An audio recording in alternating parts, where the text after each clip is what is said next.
Becoming a narrator and learning the whole new world of audiobook narration is an awesome journey for those that are getting into it, but it certainly has its challenges. To make it happen, you need to be consistent, learn the performance side of things, and the technical side of things. I'm Ryan May, and in each episode of the Home Audio Podcast, I'm talking with tons of narrators in their adventures of doing just that. From veteran narrators to beginners just learning the trade, learning their strategies, their wins, and what's still ahead for them. I want to find out the narrator's side of the story. When beginning the narration journey, though, you usually start out by doing everything yourself before you can outsource certain elements. Recording, editing, and mastering are all pieces of that puzzle. If you've already started with recording and editing, I want to help you on the mastering side. And EQ is usually one of the first tools that I use. I want to give you my narration EQ guide to help you through each step of using EQ so you can get clarity and presence out of your voice. If you want to download this, just head to thehomeaudioproject.com/EQ and sign up there. As you'll hear in this podcast, there are tons of steps to take, but with drive, determination, and some bumps and bruises along the way, you can make it happen no matter what background you come from. Today's guest is Tom Jordan. From voice acting to audiobooks, even though he initially didn't want to get into audiobooks, he now loves it and talks about his journey. You'll hear about his simplistic approach to gear and a realistic viewpoint on possibly leaving your day job to make this a full-time career. As I say in this podcast, the narrator story is just as important. So sit back and enjoy my conversation with Tom Jordan. Good. I mean, first off, man, it's really good to meet you. You had mentioned that you coached with James Romick in my last interview. I would be wrong to say that he hasn't coached me over the years. He was the person that actually got me interested in audiobook narration. In addition to my day jobs, which I've had to keep throughout the years because I've got kids and a mortgage and everything else. I've been into voice acting since the early 90s. 7 years ago, I decided that as my kids were kind of old enough and I had a little bit more time, and I'm an early morning person anyway, so I get a lot of stuff done in the first 3 hours of the day before anybody even wakes up. Yeah. And I wanted to fill that with something constructive. So I thought, well, let's get back into voice acting again. And for the first year I did coaching for voice acting. I actually got serious about it and got coaching. And I was doing some things with Edge Studio, which they had a feedback forum. And I was doing that. And James was very active in the feedback forum, James Romick. And he was giving me some great technical voice acting advice. So I started a conversation with him in email and outside the forum. And he kept on saying, oh, you got a gig. Because I did one or two things that were kind of audiobook-ish that he was giving feedback on. He goes, you should try audiobook narration. And I was thinking, oh, man, I don't want to sit in a booth for days on end, as we've all heard, and record. It just didn't sound appealing to me. But I got to tell you, I with his encouragement, I set up an account on ACX.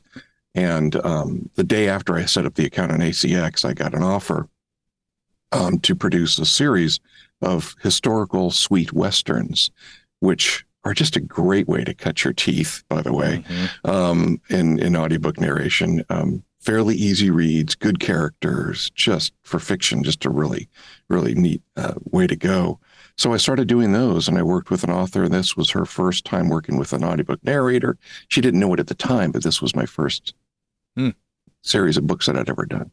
First book, actually. So I did those, and anyway, but James kind of guided me into doing that. Turns out I love it. Turns out that this is what I consider to be my forte, and my main thrust of voice acting is audiobook narration. I have a coach for commercial voice acting and as well. So you can have a foot in both worlds. And I've got about 75 titles to my name, maybe 80, just depends on, I've done a few short children's books as well. Yeah. But those were a little bit earlier on. So what's your year look like right now? I did 16 books in 2022. I'm probably going to do between 16 and 20 this year. Things ramped up when I got this booth that we're looking at here. Yeah. I was previously recording in a well-treated but not soundproof-ish space up in my loft closet, which was a walk-in closet. Space was about the same size, Sure. although I couldn't stand up all the way. I had about an inch. It drove me nuts because I couldn't fully extend, And in here, I can stand up when I need to, although I do prefer to sit down while I narrate audiobooks. So anyway, when I moved from the loft down to this booth, I was able to record a lot more nonstop. I'm about 200 yards from a military base that has helicopter maneuvers and small planes taking off all day long, and a lot of outside noises like that. Now, as you probably know, sound booths, even professionally done double-walled ones like the one I'm in, aren't completely soundproof. These aren't what JBL uses to test their speakers, for instance, but they are good enough to cut out that type of noise. Just mentioning the JBL stuff kind of triggered a little question of, do you have some type of technical background in audio? Do you kind of like delve into it for... Yeah, I do, in that I'm self-taught through podcasting. In doing that, I had to learn editing. And so had to learn SoundForge. It was what I was using back then. And Sony Acid, which is a loop music thing. And it was just a lot of...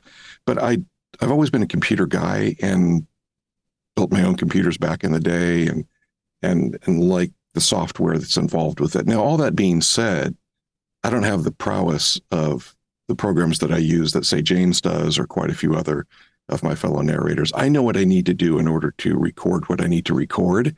I don't enjoy going super deep into these programs. I use Reaper for my DAW, my digital audio workstation. So that's what I record with. And I've got a fairly complicated but good interface. I've got a solid state Logic SSL2 Plus interface. Got Lots the same of buttons as me. and knobs. It looks cool. Yeah, What's it looks that? cool. You got the same as me. That's what I use. Oh, yeah. Okay, yeah, good. it's awesome. Yeah, I love this thing. Yeah, it's a great interface. And I recently bought a little 3D printed stand for it, so it sits upright. It's really cool. That's cool. So it looks a lot more. It looks very impressive when you walk into the booth. It looks like I know what I'm doing. Sure. But I know how to do the things I need to do in order to make the audiobooks that I make. Put it that way. Now, there are people that love to dive really deep into the programs and stuff like that, and I just don't do that. So as far as audio engineering goes, I collect vintage stereos as well as one of my hobbies. So I like audio. Yeah. I like good sound. So I know what that sounds like. So, but I also don't do things like swap out microphones all that often. Right. The Sennheiser is now coming up on 2 years that I've had this, but for the first 4 years, I was using a Yamaha shotgun mic. It's a $189 mic. And it was fine, and I've done A/B tests. When I got the Sennheiser 416, I actually wanted to make sure I was spending my money. And I felt, I didn't have any buyer's remorse because you're dropping $1,000 on a microphone. Sure. But so I did some A/B testing with the Yamaha, and it turns out that this does make my voice sound better. It brings out the deeper resonance than the Yamaha did. But the Yamaha was fine. Yeah. Nobody ever complained about my sound before. But there are people that and narrators that just love the gear, and they'll have. And I've got half a dozen microphones, but I don't swap them out. I like to keep things. You stick with what works, which makes sense. Stick with what works, and I've got a busy life. I've got 3 kids that, albeit they're grown at the moment, or they're grown now, but I've also got a full-time day job and a lot of irons in the fire. So, sure. Do you see yourself trying to make this a full-time thing, getting rid of the day job thing, or since you've been doing this for 6 years?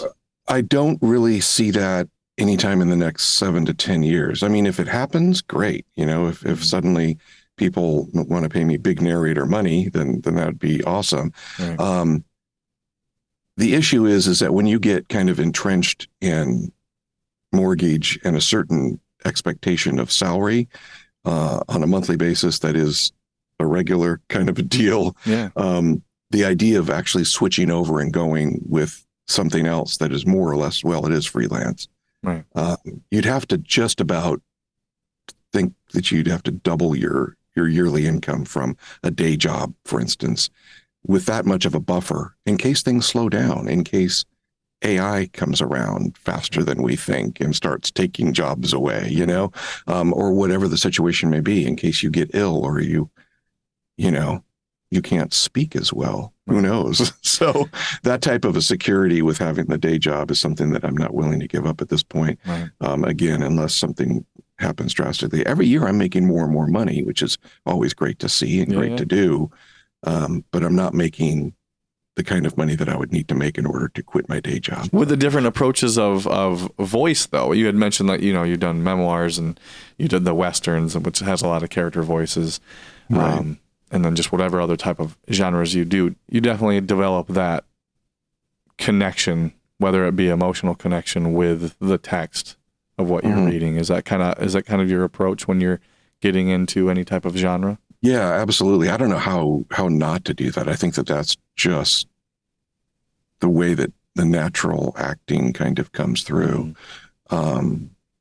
You're that character, whether it's a third person talking about the character, whether it's omniscient, whether you are first person. I like first person most of all, mainly because I can really get into the headspace of the characters that I'm doing. When I did the firefighter memo, gutter medicine, that was first person, and him telling his story as a firefighter and the things that he had to go through during 26 years as a firefighter paramedic, that was pretty intense. And, you almost need a break and, just to get outside of that, because he saves a baby that's smoldering handed to him through a window type of a thing, so those types of things where, you are in that headspace. I don't know of any way of doing this without being the character. That's great.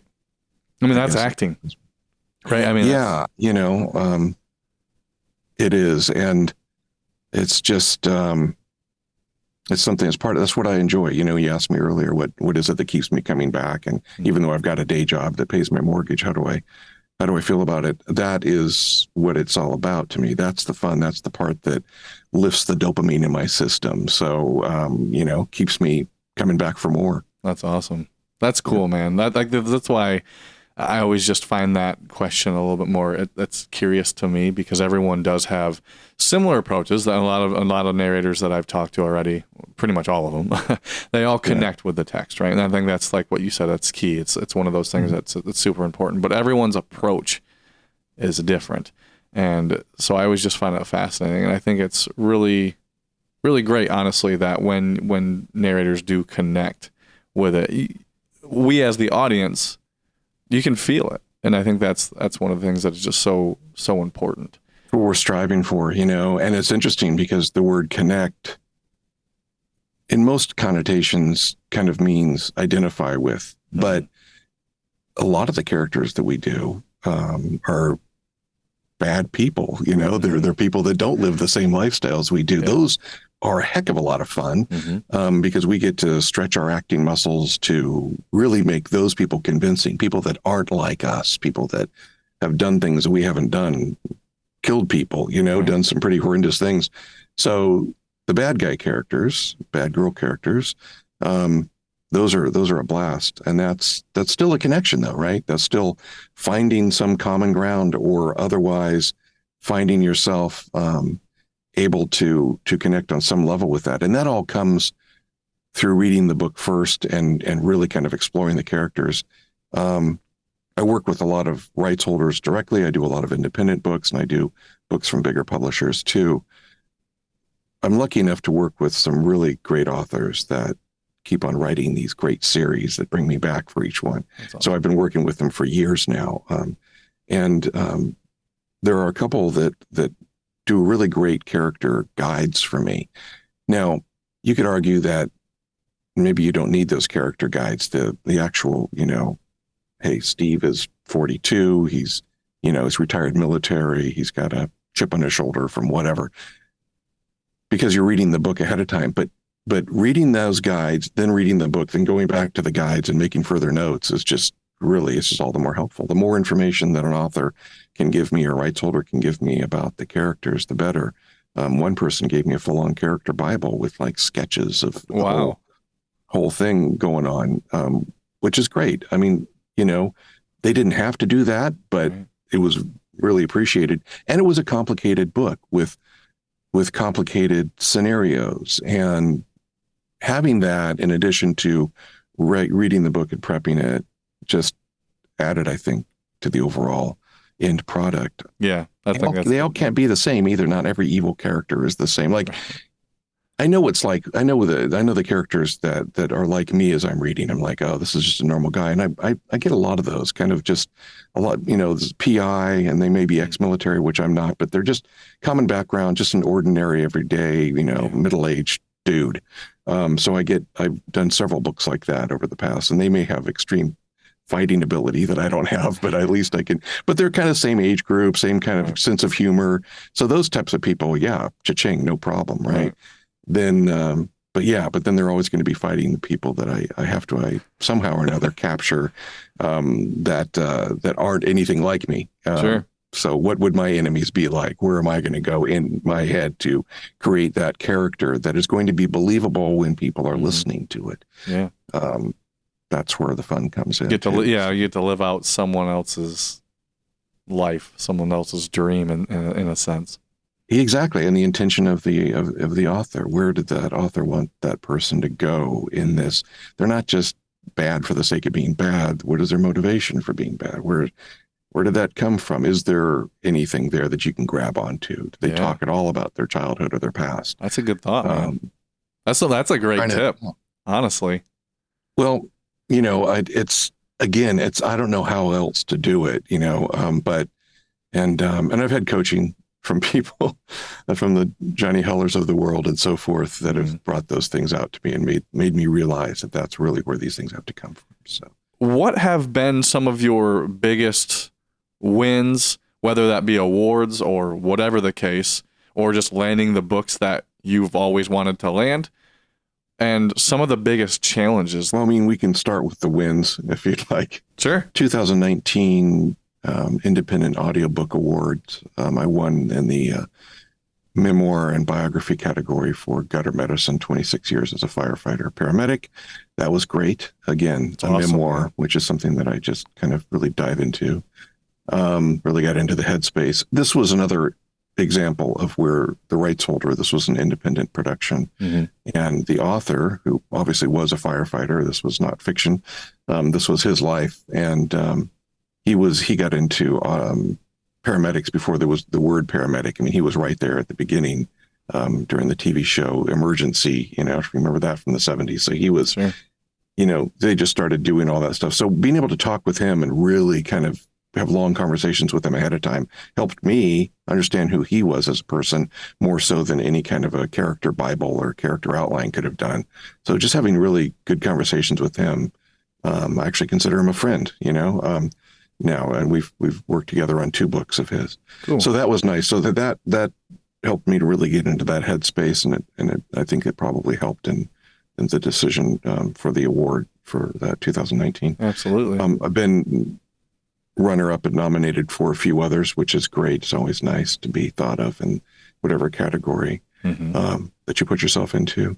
As far as challenges go, it seems as though there's always challenges in almost every book, even easy books, even children's books, I guess if the characters are easy enough for you, you start wondering if you're describing things more. I mean, you're always, I don't know how everybody works, but I tend to self-criticize only in, am I portraying the story well enough? Am I reading it well between breaths? Am I doing, all these things that have to happen automatically sometimes don't. And you find yourself struggling. Like James mentioned too, in your last interview, I make plenty of mistakes. It's one of my things. I'm not one of the kind of narrators that can read several paragraphs without stopping. And of course I do punch and roll as well. But I can't get down on myself for that. I mean, there's one thing if you started in the morning and you can't get through the first 3 sentences, and that's happened too. And like I said, I start early in the morning, so Yeah. sometimes the coffee hasn't hit me yet. But luckily, I'm self-directing in my own booth, and I can work my way through some. Then I'll all of a sudden surprise myself, and I've gone 3 or 4 paragraphs, and I'm still going, and it's like, oh wow. Yeah. Sometimes that realization will make me balk. Yeah, and then you psych yourself out. Right, I psych myself out, exactly. Yeah, but I haven't really experienced imposter syndrome when it comes to audiobook narration and stuff like that. I know a lot of narrators struggle with that. There's a little bit of that, I guess, but maybe that comes when you're working with strictly big publishers all the time, and you've really kind of quote unquote made it in the field, where you all of a sudden realize, boy, I don't even know if this is real. I haven't had the pinch me moment yet, where I've had to wonder whether or not all this is real. I'm still working on, just making each audiobook as good as I possibly can. When did you start reaching out to bigger publishers? So it's kind of a 2-part question. When did you reach out to them? And then when you did you find it intimidating? What did you tell them? How did you approach them with saying, hey, I would love to, be on your roster, anything like that? How did you go about it? Well, it's a great question, because I was just thinking about this the other day. I had to look back in some emails to find out when I last contacted a particular publisher. And it turned out that I had contacted them way too early in my audiobook narration career. Okay. I'm one of these people that have multi-passionate in a sense that I've got a lot of different things that I'm interested in hobbies and everything else. And I like to become instant experts. I like to become an instant expert at whatever I get into. And so I'm like, okay, I know enough about that now. I'm going to jump onto this other subject. Sometimes I'll even write a book about it and, put that out there in Kindle Direct Publishing and say, hey, now I'm an author on that book. Sure. It's crazy. Just sickness, actually, is what it is. But I think it's ambitious, man. I think that's great. Well, it's there's something to be said about waking up early and having too much spare time before I started, recording. But to answer your question, I started way too early contacting big publishers when I was not seasoned enough. Now I can listen back to the audiobooks that I did 5 and 6 years ago. They're okay.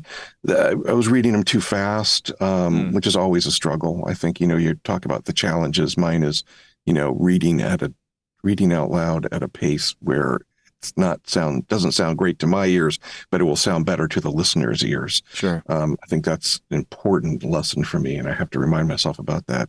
Oh, just about every sentence I read. Sure.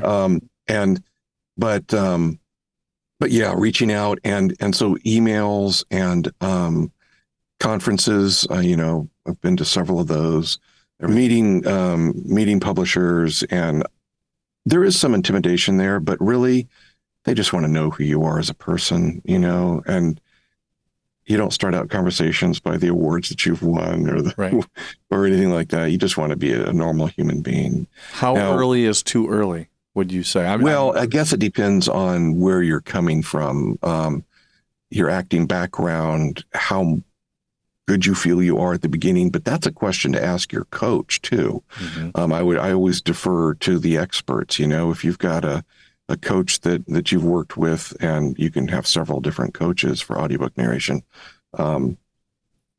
asking them, am I ready yet for this? And they're going to tell you honestly whether you are or not. That would be the best thing to do. Mm-hmm. That's something that I didn't do that should have done. Because, so did I burn any bridges by starting out too early? Do I feel like I gave them my audiobook demo that was something that wasn't showing my best work? Second part of that question, probably yes. I probably shouldn't have given them that stuff to listen to. I don't want to have my name in their mind forever as associated with something that isn't what I consider to be my best work. But everything that you do along the way can be your best work up to that point. My best work from the past year might be what I did with the Black Farm. But next year, it's going to be something else. And so you can't always kick yourself about coulda, shoulda, wouldas, Mm-hmm. How early on did you end up getting a coach? How far? Oh, pretty darn early. Yeah. So after the voice acting coach that I had and some other ancillary coaching for that, when it came to audiobook stuff, I think I reached out think it was Johnny Heller who I reached out to first, but I've also had other coaches, and that was within the first year. And that was after going through a few series of these sweet historical romances and realizing that I want to do more, and I also want to make sure that I'm ready for more. Mm-hmm. Do as I say, not as I do, by the way. If you're out there listening and you're an audiobook narrator who are aspiring audiobook narrator, get a coach early and often. Find somebody that you can work with. Find a few people that you can work with if you'd like. Everybody's got their own coaching style, and you learn so much from each person. And the coaches themselves will tell you, try this person now for a different point of view. That's something that I would strongly suggest. Don't try to navigate this world on your own, because you don't have to. And that also goes for the business side of audiobook narration, which is something I actually consult on. So because I'm not an acting coach. I don't have the 40 years of stage and screen acting behind me to know the theory of acting and how to teach acting. But I am a marketer, and I have been for the past 25 years now, as a profession, and I'm also a writer. So I know how to market yourself, and I know marketing, and I know enough about the audiobook industry. So I stick with what I know. What are some tips that, if you don't mind sharing, that you could give some of our viewers, listeners, on the marketing side? Yeah. Well, first of all, let's remember, get a coach for acting too. But yeah, as far as the marketing goes, I work with people who know nothing about ACX, for instance, know nothing about any of the other platforms that might be out there to go and look for work. People that haven't bought their equipment yet, to people that are actually voice actors that really know the equipment, know the mic technique, know all these things, but want to know whether they should take that leap from voice acting to audiobook narration. So that's kind of where my forte is should I take the leap? And that's the subject of my VOA presentation, actually. But I work with all different levels. I also had Orange County voice acting for 4 years, and we had 700 members of that, and I started that up right off the bat when I started getting back into voice acting. So that was a whole other thing, but that was voice acting in particular. So as far as advice goes, I mean, I just kind of walk people through whatever level they're at and talk about what ACX is all about, how to find a coach, where to go for that. I send everybody to narratorsroadmap.com, which is Karen Cummings' site, wonderful site for every level to find, to help navigate through finding coaches and well-vetted coaches and resources in there, and a bunch of other links. I'm a big fan of some of the Facebook groups for narrators as well. Not so much for, hey, what do you think of this? I don't believe that they're a place for you to put out your work and ask for opinions on that. But for getting information, it's not a bad place to start for asking about coaching references and things like that. Because at the end of the day, narrators, if they're trying to do this as a full-time thing, or even if they're not, honestly, you still need to, yourself is still a business. I mean, you approach your acting and your narrating, your narrator persona as a business. I mean, that's how you're going to get work, right? So, I think it's just cool. And as you said, it's something that isn't examined closely enough. People are so concerned about how their acting is. I mean, there's the whole technical side of it, right? Am I using my equipment correctly? How's my mic technique? Why are the sounds that I'm hearing not pleasing? Why am I getting echoes? Those types of things. So there's that. There's the acting, just telling the best darn story you can, being engaging while doing it. And then there's the marketing side, which is huge. And it's huge for both voiceover and for audiobook narration. How often should you approach big publishers? How should you structure your email so that it will be read and not disturb them too much? I mean, all these different things. And then, just the structure of how ACX works, the different ways of getting paid, what you should be looking for, how much you should be asking for when it comes to things like royalty share plus or per finished hour, how not to settle. You still get all kinds of people, and I'm sure you've heard this too, that are new to audiobook narration that want to charge just a little bit because they feel as though that's all that they're worth. Yeah. And that's something that we always, seasoned narrators always rail against, because we're like, look, if you want to hire a plumber, you're not going to find the guy that wants to charge $20 an hour instead of $90 an hour simply because he may not get the job done right. Right. Don't put yourself out there like that. Exactly. Be somebody that is a professional. And if you're not there yet, then don't put yourself out to the marketplace. There's still so many people that are doing that are jumping right in and creating audiobooks that they're not proud of, that they wish that they could take down off of ACX after they're done, that don't represent their best work. Well, that's where the practice and coaching comes in. Get a coach, an acting coach that will be very honest with you, which they all are, and they should be, to let you know, hey, you're not ready yet to be doing that, but here's what I want you to do. I want you to read this 4 chapters of the book and come back to me or read it aloud to me right now or whatever. Those types of things are huge. So, do you ever find that intimidating?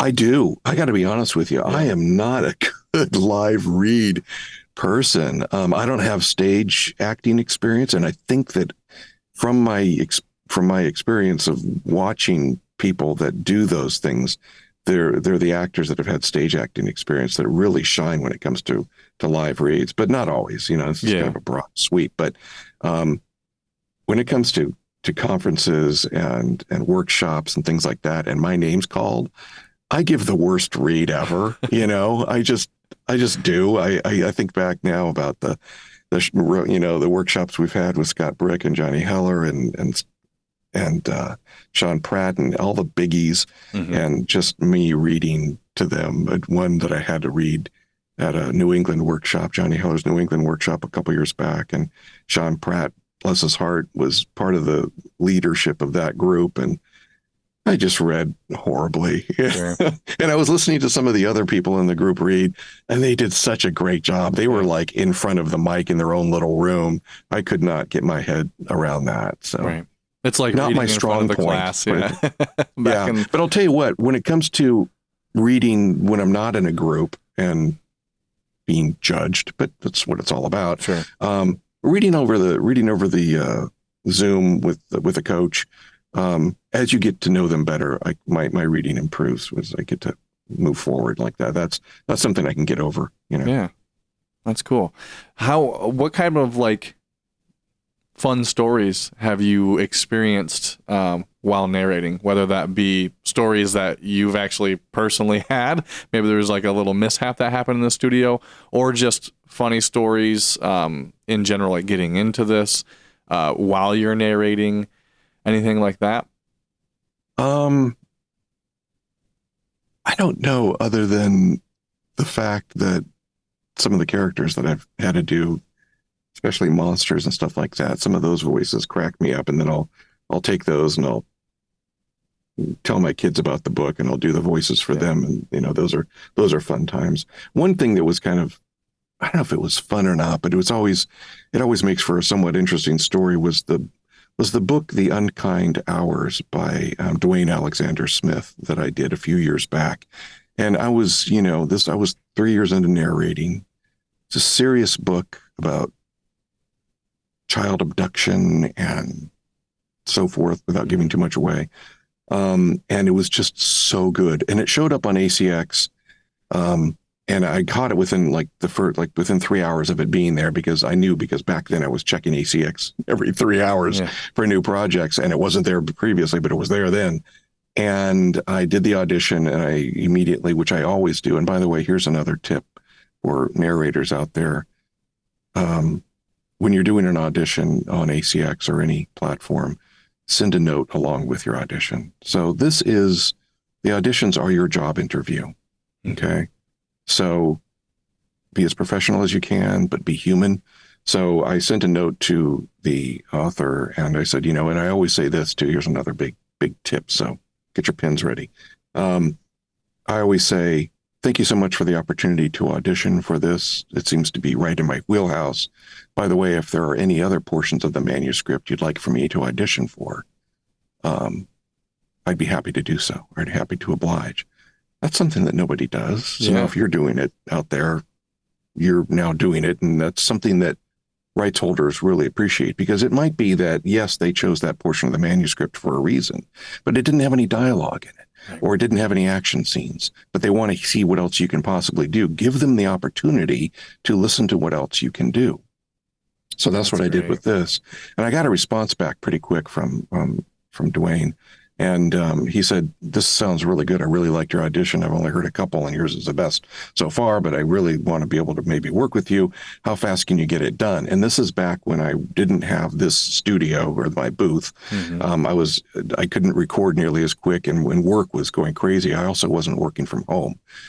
So I didn't have the ability to work at noon, for instance, for my lunch hour. And so I said, look, it's going to take me 2 months to read this, to get this finished for you. And I think it was about an 11-hour book.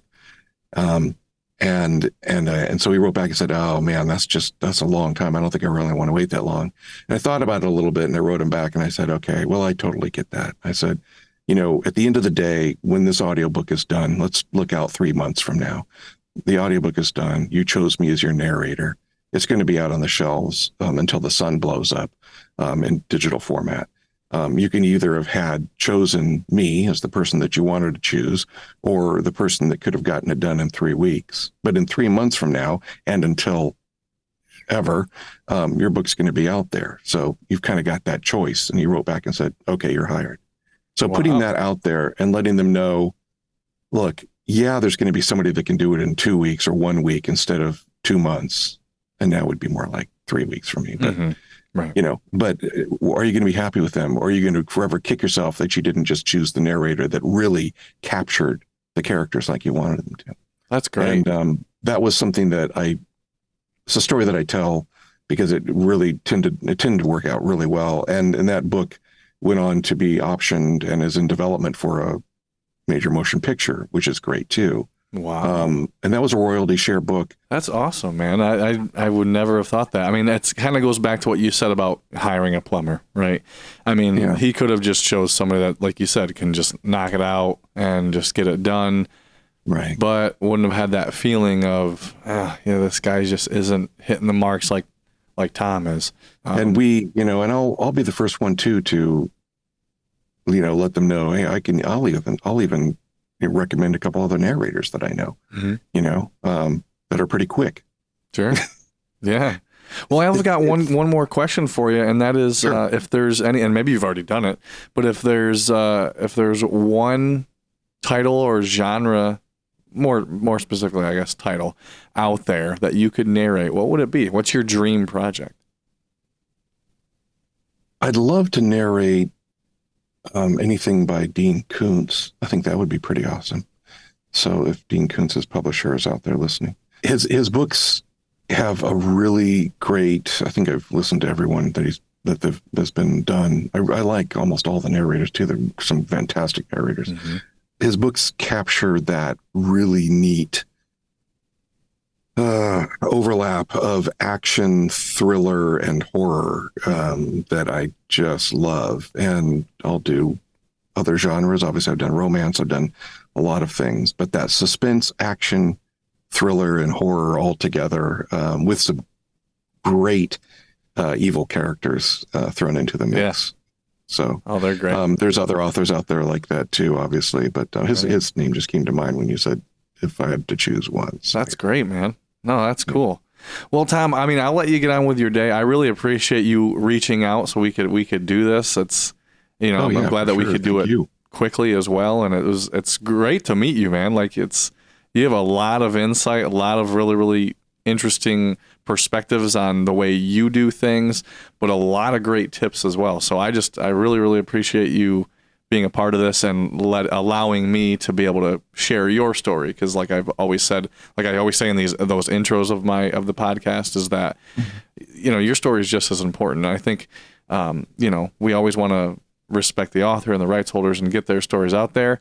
And ACX and Audible are doing a great job of trying to do, every book ever written, but your story is just as important. So I really do appreciate you being a part of this, man. It's been Thanks, really, Ryan. really cool to meet you. Well, thank you so much for taking the time to do the interview, and you're a great interviewer. So thank you very much. Thanks, man. I appreciate that. Tom was awesome to talk to, and you can definitely feel the appreciation and love he has towards narrating and storytelling. If you've enjoyed this episode, be sure to subscribe to the podcast so you don't miss any more tips, tricks, and guidance from these awesome narrators. And if you're still doing it all yourself and you're in the mastering phase of your narration journey, then remember, head to thehomeaudioproject.com/EQ and grab my narration EQ guide to gain clarity in your narration. Thanks again so much for listening or watching if you're on YouTube. I'll see you in another episode of the Home Audio Podcast real soon.